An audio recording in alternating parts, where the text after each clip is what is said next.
الصلاة والسلام على رسول الله أما بعد أعوذ بالله السميع العليم من الشيطان الرجيم من همزه ونفخه ونفسه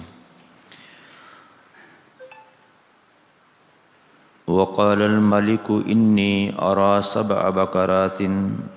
سمان يأكلهن 7 عجاف و7 سنبلات خضر وأخرى يابسات یا ایہا الملأ افتونی فی رؤیای ان کنتم لرؤیا تعبرون۔ وقال الملک، اور بادشاہ نے کہا، انی اری 7 بقرات، کہ بے شک میں 7 گائیوں کو، سمان جو موٹی ہیں ان کو دیکھتا ہوں، یأکلہن 7 عجاف، جنہیں 7 دبلی کھا رہی ہیں، و7 سنبلات خضر، اور 7 سرسبز خوشے، و اخری یابسات، اور کچھ دوسرے خوشوں کو دیکھتا ہوں۔ یا ایہا الملأ، اے سردارو، افتونی، تم مجھے بتاؤ، تم مجھے فتویٰ دو، فی رؤیای، میرے خواب کے بارے میں، ان کنتم لرؤیا تعبرون، اگر ہو تم خوابوں کی تعبیر کرنے والے۔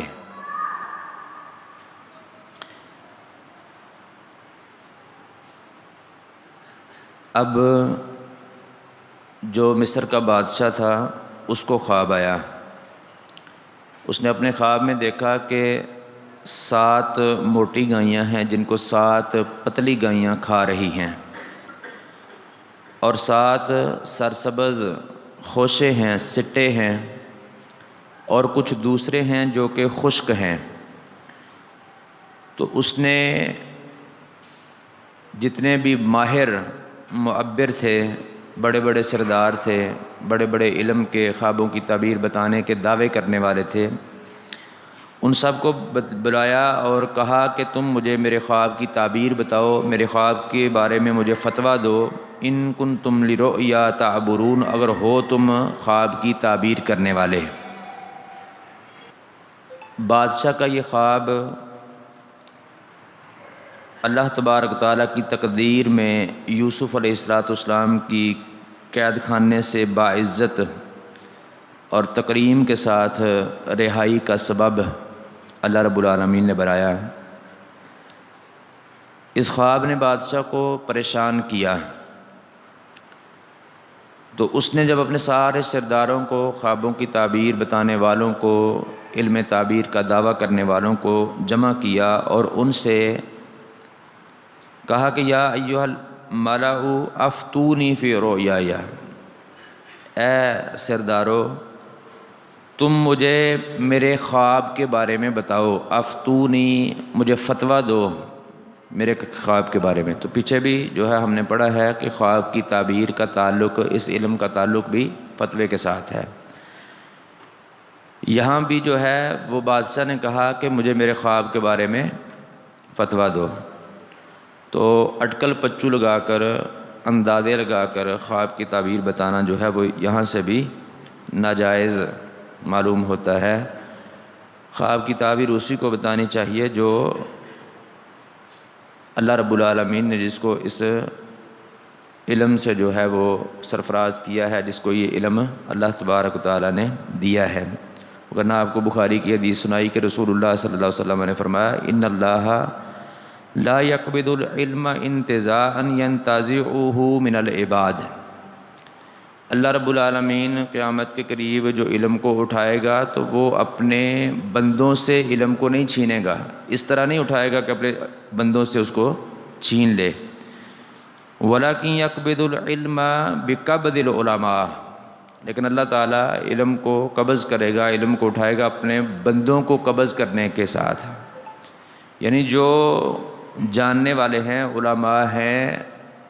ان کو اللہ رب العالمین اٹھا لے گا، وہ فوت ہو جائیں گے تو علم اس طرح اللہ تعالیٰ اٹھائے گا، اس طرح علم کو اللہ تعالیٰ قبض کرے گا۔ حتیٰ اذا لم یبقى عالما، یہاں تک کہ کوئی بھی حقیقی عالم جو ہے وہ باقی نہیں بچے گا، کوئی عالم زندہ نہیں بچے گا۔ اتخذ الناس رؤوسا جہالا، تو لوگ جاہلوں کو اپنا سردار بنا لیں گے۔ فسئلوا، ان سے مسئلے پوچھیں گے، سوالات کریں گے۔ فافتوا بغیر علم، تو وہ ان کو بغیر علم کے فتوے دیں گے۔ فضلوا واضلوا، وہ خود بھی گمراہ ہوں گے اور لوگوں کو بھی گمراہ کریں گے۔ تو خواب کی تعبیر کا تعلق علم کے ساتھ ہے، فتوے کے ساتھ ہے۔ جس کو اللہ رب العالمین نے یہ علم دیا ہے وہ خواب کی تعبیر کرے، دوسرا کوئی بندہ جو ہے وہ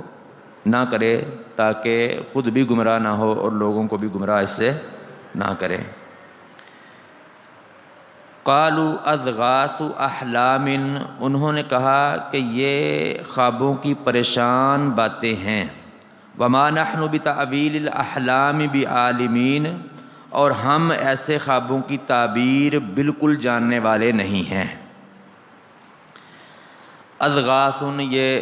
ضغث کی جمع ہے۔ ضغث کہتے ہیں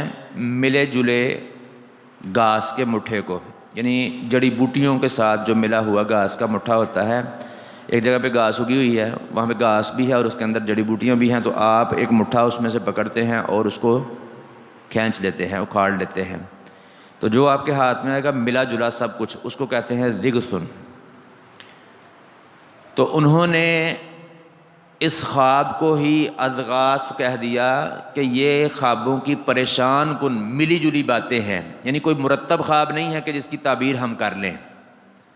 سیدھا سیدھا سمجھ میں آنے والا خواب نہیں ہے کہ جس کی تعبیر ہم کر لیں، بلکہ یہ کیا ہے، پریشان کن باتیں ہیں، ملی جلی باتیں ہیں، اس لیے ہم یہ نہیں بتا سکتے۔ یعنی انہوں نے اپنے اس دعوے کو بچانے کے لیے کہ وہ معبر ہیں، علم تعبیر رکھنے والے ہیں، اس دعوے کو بچانے کے لیے، باقی رکھنے کے لیے انہوں نے خواب کو ہی پریشان کن باتوں کا مجموعہ کہہ دیا۔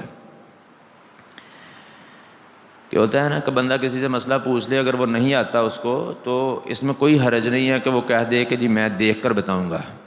یا کسی بڑے عالم سے پوچھ کر پھر بتاؤں گا۔ یہ اچھا ہے، بلکہ یہ نصف علم ہے۔ لا ادری، یہ کہنا کہ مجھے پتہ نہیں ہے، یہ نصف العلم ہے۔ اور جو بندہ پتہ نہ ہونے کے باوجود بھی مسئلہ بتا دیتا ہے اٹکل پچو لگا کر، وہ تو جاہل مرکب ہوتا ہے۔ اس کو یہ بھی نہیں پتا کہ میں جاہل ہوں، یہ بھی نہیں پتا کہ مجھے آتا نہیں ہے، تو پھر بھی وہ بتا دیتا ہے، غلط ہی بتا دیتا ہے، اٹکل پچو لگا کر، اندازہ لگا کر بتا دیتا ہے کہ کہیں یہ نہ کہے کہ یہ چنگے مولوی صاحب نے انہوں مسئلہ ہی نہیں آتا۔ تو اس طرح نہیں کرنا ہے، یہ توہین نہیں ہے کہ نہیں آتا ہے بھئی، ہر وقت ہر بات۔ شیخ عبد المنان نور پوری رحمہ اللہ فرمایا کرتے تھے کہ ہر وقت ہر بندے کو ہر بات یاد ہو یہ ضروری نہیں ہے۔ تو کئی بار بڑے بڑے علماء کو جو ہے وہ مسئلے کی جو ہے وہ دلیل ذہن میں نہیں ہوتی، پھر وہ دیکھ کر بتاتے ہیں۔ تو اٹکل پجو لگانے سے، غلط مسئلہ بتانے سے، لوگوں کی گمراہی کا سبب بننے سے بہت اچھا ہے کہ بندہ کہے میں دیکھ کر بتا دوں گا، یا کسی عالم سے پوچھ کر بتا دوں گا، یا اپنے سے کسی بڑے جو ہے وہ عالم سے پوچھ کر بتا دوں گا، اس سے کہ وہ غلط مسئلہ بتا کر لوگوں کی گمراہی کا سبب بنے۔ قالوا اضغاث احلام، انہوں نے کہا کہ یہ خوابوں کی پریشان کن باتیں ہیں۔ وما نحن بتعویل الاحلام بعالمین، اور ہم ایسے خوابوں کی تعبیر بالکل بھی جاننے والے نہیں ہیں۔ وقال الذی نجا منہما، اور اس شخص نے کہا جس نے نجات پائی تھی ان دونوں میں سے، وہ جو آئے تھے خواب کی تعبیر پوچھنے کے لیے، تو ایک تو سولی دے دیا گیا، یہ اس کی تعبیر تھی، اور دوسری کی تعبیر کیا تھی کہ وہ رہا ہوگا، اپنے بادشاہ کو جا کے، اپنے مالک کو جا کے شراب پلائے گا۔ اس کو یوسف علیہ السلام نے کہا تھا کہ اپنے مالک کے پاس جا کر میرا ذکر کرنا، تو شیطان نے اس کو ذکر کرنے سے کیا کر دیا، بھلا دیا، اس نے ذکر نہیں کیا۔ کئی سال گزر گئے، اب بادشاہ کو خواب آیا، اب بادشاہ کے خواب کی تعبیر بتانے والا کوئی بھی معبر بادشاہ کے دربار میں نہیں ہے۔ سب نے جواب دے دیا کہ یہ خوابوں کی پریشان کن باتیں، ہم ایسے خوابوں کی تعبیر کرنے والے نہیں ہیں۔ اب اس شخص کو دوبارہ یاد آیا ایک مدت کے بعد اتنے سالوں کے بعد یاد آیا کہ ہو خوابوں کی تعبیر کا ماہر تو ایک جو ہے وہ جیل میں ہے،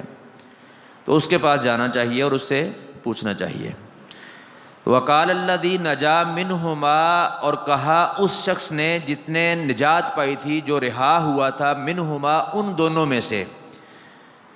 وذکر بعد امۃ، اور اس کو یاد آیا ایک مدت کے بعد،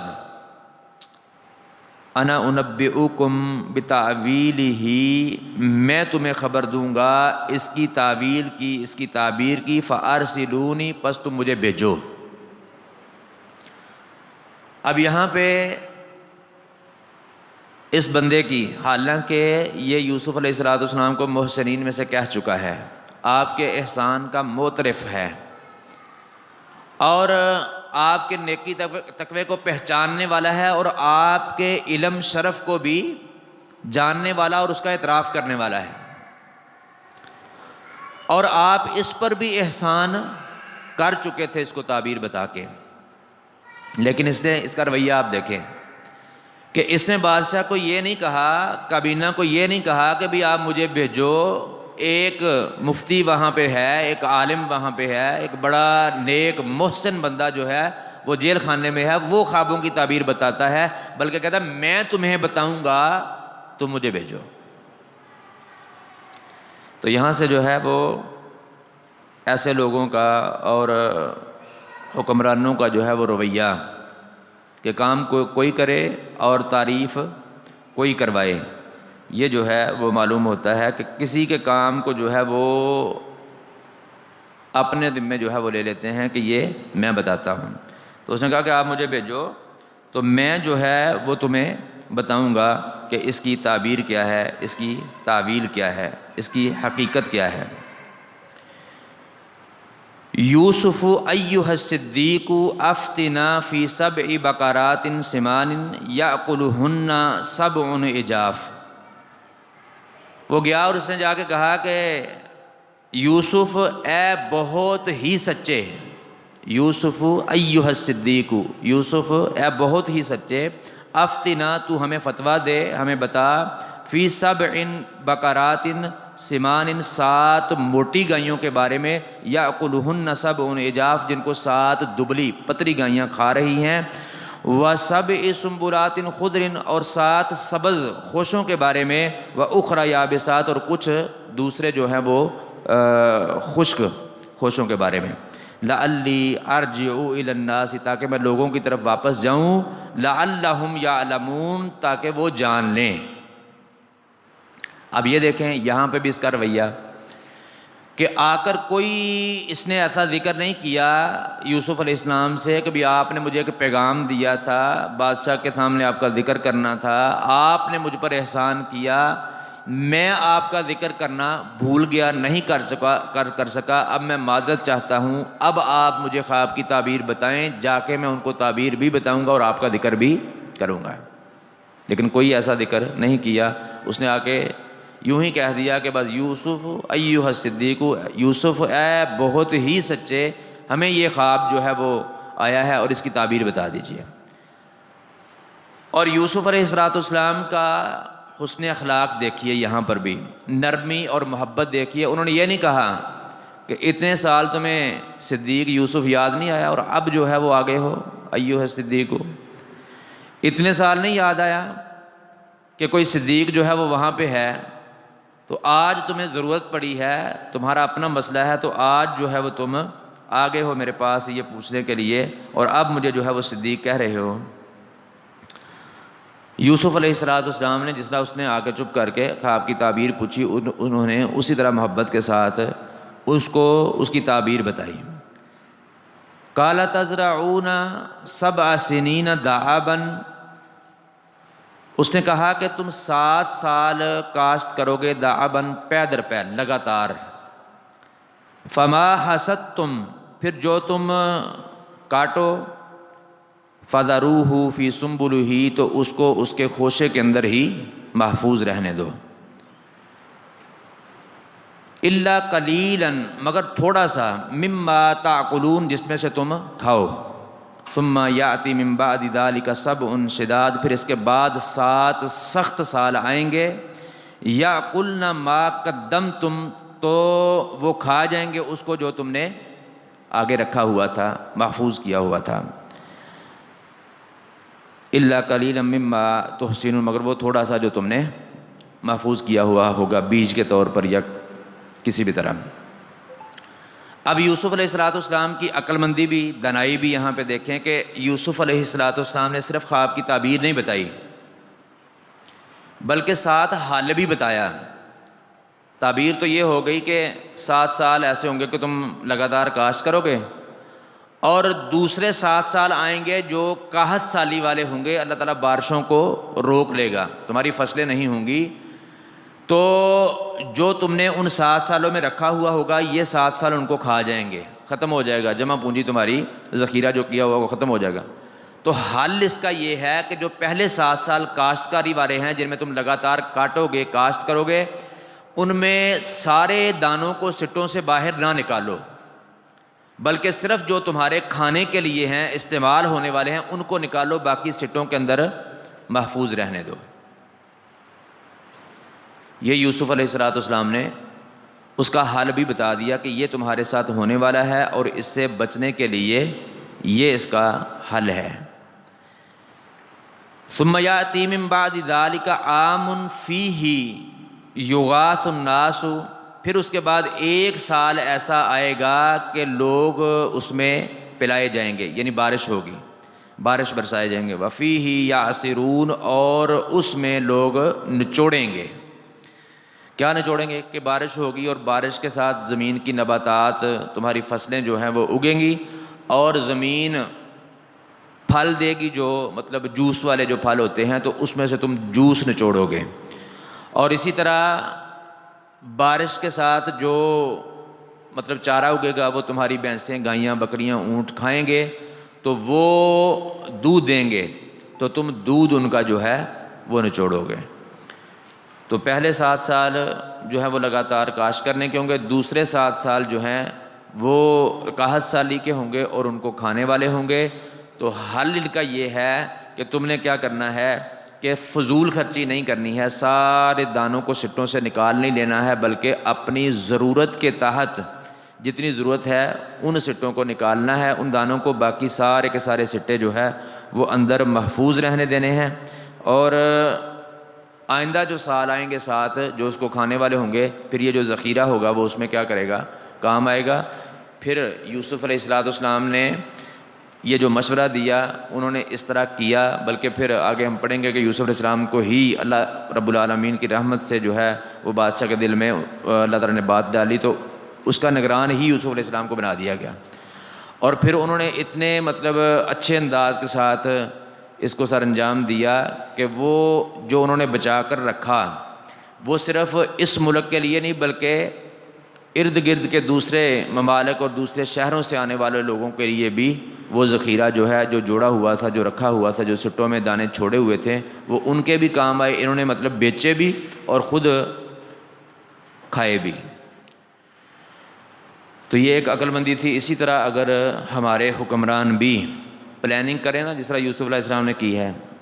اور صرف حکمران نہیں، جو بھی کوئی حاکم ہے، اپنے گھر کا ہے، اپنی فیکٹری کا ہے، اپنی دکان کا ہے، وہ اس طرح مطلب سوچے، فضول خرچی سے بچے، اور آئندہ جو ہے وہ مطلب معاملات سے بچنے کی کوشش کرے، اور جتنی ضرورت ہے اس کے مطابق استعمال کیا جائے. اپنے کچن میں وہ چیزیں جن کے بغیر کچن چل سکتا ہے ان کو اگر ہم کچن سے نکال دیں تو یہ مہنگائی کے جو ہم رونے روتے ہیں اور اس طرح کے معاملات کرتے ہیں، ان ساری چیزوں سے پھر ہم بچ سکتے ہیں. کچن میں آپ نے جو کھانا ہے جس کے بغیر چارہ نہیں ہے وہ تو ہونا ہی ہونا ہے، لیکن جو چیزیں ہم لے کے آئے ہیں، برگر، پیزے، پیپسیاں، ان کے بغیر کچن چل سکتا ہے. بندے زندہ بھی جب یہ نہیں تھے تب بھی بندے زندہ رہتے تھے، بلکہ ہم سے زیادہ طاقتور تھے. تو یہ چیزیں جب سے ہم لے کے آئے ہیں تب سے جو ہے وہ یہ ہوتا ہے کہ جی آمدن ہماری جو ہے وہ تھوڑی ہے اور اخراجات زیادہ ہیں، اخراجات ہم نے زیادہ کیے ہوئے ہیں. تو یہ یوسف علیہ السلام کی تعلیم اللہ تعالیٰ نے